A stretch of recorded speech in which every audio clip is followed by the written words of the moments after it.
श्रीगौरी वक्त्रपद्मार्का श्रीविघ्नेशा गजानना उत्तिष्ठ सुरसम्पूज्या त्रैलोक्यं पालनं कुरु श्रीगौरी वक्त्रपद्मार्का श्रीविघ्नेशा गजानना उत्तिष्ठ सुरसम्पूज्या त्रैलोक्यं पालनं कुरु उत्तिष्ठोत्तिष्ठ हेरम्बा उत्तिष्ठ गणनायका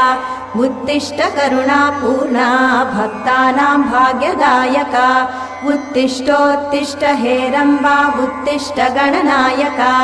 उत्तिष्ठ करुणापूर्णा भक्तानां भाग्यदायका श्रीयाकुवाहन शिवात्मज दिव्यगात्रा श्रीभिन्नदन्तधनुजान्तक सूक्ष्मनेत्रा